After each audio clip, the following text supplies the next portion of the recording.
नमस्कार शेतकऱ्यांनो. शेतकऱ्यांनो, आता पीक विम्या संदर्भातील शेतकऱ्यांसाठी एक गुड न्यूज समोर आले. कारण की आपण मागील बऱ्याच काही व्हिडिओजमध्ये सांगितलं होतं की आता सध्या पीक विमा कंपन्यांच्या माध्यमातून जे की 2024-25 या हंगामातील पीक विम्याचं जे की आता क्लेम कॅल्क्युलेशन जे की सर्वच्या सर्व पीक विमा कंपन्यांच्या माध्यमातून सुरू आहे. तर याच्या संदर्भातीलच हे महत्त्वाचा असा अपडेट आहे. कारण की आता पीक विमा शेतकऱ्यांना त्यांच्या अकाउंटमध्ये थेट वितरण होण्यास सुरुवात झालेली आहे. बऱ्याच काही शेतकरी बांधवांना हा पीक विमा त्यांना भेटला देखील असेल, त्यांना मेसेज देखील आले. आता याच व्हिडिओच्या माध्यमातून आपण हीच माहिती जाणून घेणार आहोत की कोणत्या शेतकऱ्यांना मेसेज आले आणि ज्यांना आले नाही त्यांना कधीपर्यंत ते किती तारखेपर्यंत किंवा किती दिवसात किती कालावधीत येईल याच्या संदर्भात थोडक्यात माहिती. आणि या संदर्भातच की याच्यामध्ये कोणत्या कोणत्या महसूल मंडळांचा जिल्ह्यांचा समावेश आहे आणि त्या जिल्ह्यातील आणि त्या महसूल मंडळातील त्या तालुक्यातील किती शेतकरी पीक विम्यासाठी आता पात्र ठरवण्यात आले. खरीप हंगाम 2024-25 या कालावधीमध्ये शेतकरी बांधव. आणि तुम्हाला एक फॅक्ट हा पण सांगणार आहे कारण की बऱ्याच काही शेतकरी बांधवांना असा प्रश्न पडला आहे की 2023चा जे की खरीप पीक विमा भेटला नाही तर 2024चा कसा भेटणार. शेतकऱ्यांना 2023चा हा पीक विमा मंजूर झालेला होता आणि शेतकऱ्यांना भेटलेला देखील आहे. परंतु ज्यांना भेटला नाही त्यांचं काय झालं तर पहिल्या टप्प्यात ज्यांना भेटला त्यांना ठीक, आणि दुसऱ्या टप्प्यात जो पीक विमा मंजूर करण्यात आला होता तो सर्व काही पीक विम्याची जी रक्कम आहे ती जे की शेतकऱ्यांनो राज्य शासनाच्या अधिकाऱ्यांच्या माध्यमातून किंवा राज्य मंत्रिमंडळाच्या बऱ्याच काही सदस्यांच्या माध्यमातून आणि पीक विमा कंपन्या यांच्या पार्टनरशिपमध्ये ती पीक विम्याची जी रक्कम आहे ती शेतकऱ्यांना वाटप न करता त्यांच्यामध्ये डिवाइड करून तिथेच ती खाण्यात आली आहे किंवा त्यांच्यामध्येच ते सर्व काही तिथे ती पीक विम्याची रक्कम त्यांनी खाऊन घेतली असं म्हणायला काही हरकत नाही. कारण की याच्यामध्ये फेक कॅल्क्युलेशन जे की कंपन्यांच्या माध्यमातून जे की शासनाकडे पोहोचून आणि त्याचा जेवढा पण निधी आला होता तो निधी सर्व काही गव्हर्नमेंटच्या अधिकाऱ्यांच्या त्याचबरोबर स्वतः सरकारच्या प्रतिनिधींच्या माध्यमातून आणि सर्व काही पीक विमा कंपन्यांच्या यांच्या सर्वांच्या माध्यमातून तो निधी खाऊन घेण्यात आला.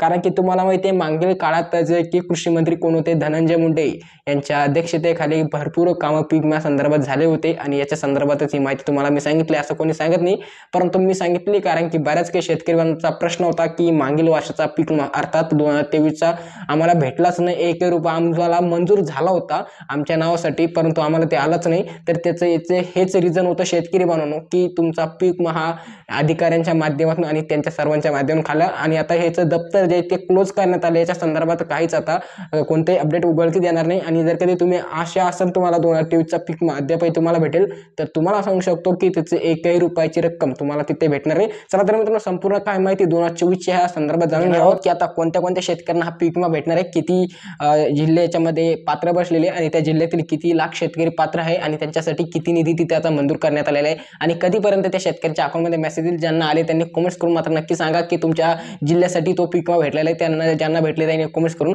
तर शेतकरी याच्यामध्ये नंबर 1चा जिल्हा आहे नांदेड. आता नांदेड जिल्ह्यासाठी तुम्हाला सांगू शकतो की 8 लाख शेतकऱ्यांचे जे क्लेम आता पीक विमा कंपनीने दाखल केलेले म्हणजेच की कॅल्क्युलेशन झालेले नांदेड जिल्ह्यातील आणि जवळपास 8 लाखाहून अधिक शेतकऱ्यांचे कॅल्क्युलेशन क्लेम इथे आता दाखल करण्यात आले. त्याचबरोबर नंबर 2चा जिल्हा आहे शेतकरी अहिल्यानगर जिल्ह्यासाठी जवळपास 2,70,000हून अधिक शेतकऱ्यांचे क्लेम कॅल्क्युलेशन काउंट करण्यात आलेले. आता या शेतकऱ्यांना जवळपास अहिल्यानगरमधील 2,70,000 एवढ्या शेतकऱ्यांना हा पीक विमा भेटणार आहे. आता शेतकरी हे तुम्हाला क्लेम कॅल्क्युलेशनचे एक आकडे सांगणार आहे. व्हिडिओ थोडक्यात लंबा 1-2 मिनिटं शिल्लक पण होऊ शकतो. नक्कीच पूर्ण पहा आणि त्याच्यानंतर तुम्हाला ही रक्कम कधीपर्यंत तुमच्या अकाउंटमध्ये या जिल्ह्यातील शेतकऱ्यांची येऊ शकते किंवा येणार आहे आणि कधीपासून वाटप होणार आहे हे देखील तुम्हाला मी सांगणार आहे. शेतकरी जर व्हिडिओतील अपडेट खूप जास्त माहितीपूर्ण आहे, एक अहवाल आहे शेतकरी याच्या माध्यमातून तुम्हाला सर्व काही माहिती मी सांगू लागलोय.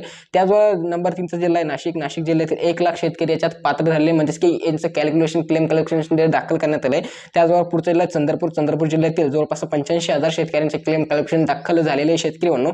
त्याचबरोबर सोलापूर जिल्ह्यातील 2,05,000 एवढे शेतकऱ्यांचे क्लेम कॅल्क्युलेशन सोलापूर जिल्ह्यातील झालेले. त्याचबरोबर जळगाव आहे म्हणजेच की 6व्या नंबरचा जिल्हा, त्याच्यामध्ये जवळपास 1,40,000 एवढे क्लेम कॅल्क्युलेशन दाखल करण्यात आलेले शेतकरी. त्याचबरोबर पुढचा जिल्हा परभणी जिल्ह्यातील 9,90,000 एवढे शेतकऱ्यांचे क्लेम कॅल्क्युलेशन दाखल झाले. त्याचबरोबर पुढचा जिल्हा वर्धा जिल्ह्यामध्ये जवळपास 1,90,000 एवढे क्लेम कॅल्क्युलेशन झालेले शेतकरी. त्याचबरोबर पुढचा जिल्हा नागपूर जिल्ह्यामध्ये 1,06,000 एवढे शेतकऱ्यांचे क्लेम कॅल्क्युलेशन दाखल झाले. त्याचबरोबर पुढचा जिल्हा जालना जिल्ह्यामध्ये एकूण टोटल जे की 4,35,000 एवढे शेतकऱ्यांचे क्लेम कॅल्क्युलेशन दाखल झाले.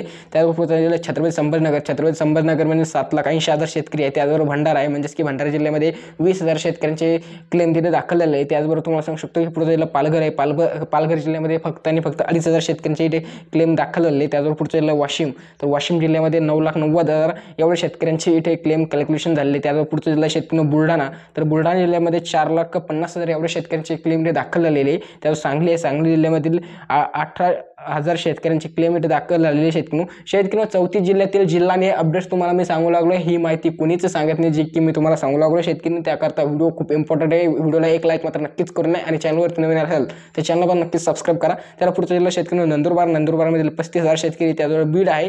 बीड जिल्ह्यामध्ये सर्वाधिक शेतकऱ्यांचे क्लेम कॅल्क्युलेशन करण्यात आले. शेतकरी जवळपास 10 लाखाहून अधिक शेतकऱ्यांचे, जे की 2024-25 या वित्तीय वर्षातील जे की शेतकऱ्यांसाठी जवळपास 10 लाखाहून अधिक शेतकऱ्यांचे क्लेम इथे दाखल कॅल्क्युलेशन झालेले शेतकरी. त्याचबरोबर पुढचा जिल्हा हिंगोली जिल्ह्यामध्ये 4,93,000 एवढे शेतकऱ्यांचे क्लेम इथे दाखल झाले. त्याचबरोबर अकोला जिल्हा आहे. अकोला जिल्ह्यामध्ये 2,90,000 एवढे शेतकऱ्यांचे इथे क्लेम दाखल झाले. धुळे आहे. धुळेमध्ये जवळपास शेतकरी 10,000 शेतकऱ्यांचे क्लेम दाखल झाले. त्याचबरोबर पुण्यामध्ये 11,000.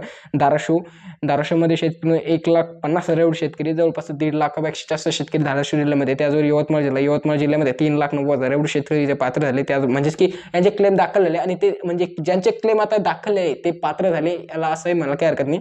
त्यावर पुढचा जिल्हा शेतकरी अमरावती जिल्ह्यामध्ये 1,25,000 एवढे शेतकऱ्यांचे क्लेम इथे दाखवलेले. पुढचा जिल्हा गडचिरोली जिल्ह्यामध्ये जवळपास 3,500 शेतकऱ्यांचे इथे क्लेम दाखल झाले. त्यावर लातूर जिल्हा आहे. आता लातूर जिल्ह्यामध्ये देखील 1,70,000 एवढे शेतकऱ्यांचे इथे क्लेम आता दाखल झालेले शेतकरी बांधव. तर जेवढे पण जिल्ह्याने अपडेट्स इथे जाणून घेतलं शेतकऱ्यांना, आपण या सर्व जिल्ह्यातील शेतकऱ्यांचे आता क्लेम इथे दाखल झाले. आता कोणत्या शेतकऱ्यांना पैसे त्यांच्या अकाउंटमध्ये वितरण होऊ लागले किंवा त्यांना मेसेज येऊ लागले, याच्या संदर्भात तुम्हाला सांगू शकतो शेतकऱ्यांनो. आता ज्या शेतकऱ्यांचे इथे क्लेम दाखल झाले, आता हे सर्व दाखल झालेले क्लेम आहे, परंतु याच्यापैकी अद्यापही काही शेतकऱ्यांना मेसेज आले नाही किंवा त्यांना ते पैसे आले नाही. ज्यांना वाटप सुरू झाले त्यांचं काही नाही शेतकऱ्यांनो. आता हे पूर्णतः क्लेम दाखल झाल्याच्या नंतर किंवा याचं एक फायनल डिसिजन असतं पीक विमा कंपन्यांच्या माध्यमातून, ते पूर्ण झाल्याच्या नंतर, ती सर्व काही प्रक्रिया पूर्ण झाल्याच्या नंतरच हे पैसे शेतकऱ्यांच्या अकाउंटमध्ये वितरण होत असतात. आता ज्यांची ती प्रक्रिया पूर्ण झाली त्यांच्या अकाउंटमध्ये ते पैसे वितरण तिथे होऊ लागले. आता शेतकऱ्यांना कोणत्या कंपन्यांच्या माध्यमातून ह्या सर्व क्लेम कॅल्क्युलेशन झालेल्या सर्व जिल्ह्यातील शेतकऱ्यांना हा पीक विमा भेटणार, अगदी 2 मिनिटात हे अपडेट आपण इथे जाणून घेऊ शेतकऱ्यांनो. नंबर 1 ला जी company Oriental general insurance company लिमिटेडच्या माध्यमातून, त्याचबरोबर AIC भारतीय कृषी पीक विमा company, HDFC ERGO, ICICI Lombard general insurance company limited, United India general insurance company limited, Cholamandalam SCS general insurance company limited, त्याचबरोबर Reliance general insurance company limited, SBI general insurance company limited, Universal Sompo general insurance company limited. तर शेतकरी ह्या 9च्या 9 सर्व पीक विमा कंपन्यांच्या माध्यमातून जेवढे पण क्लेम कॅल्क्युलेशन झालेले शेतकरी बनव, जे की तुम्हाला मी सांगितलं व्हिडिओच्या मध्ये लिस्ट सर्व काही जिल्ह्याने अपडेट्स, त्या सर्व शेतकऱ्यांना या कंपन्यांच्या माध्यमातून पीक विमा इथे भेटणारे शेतकरी बनव.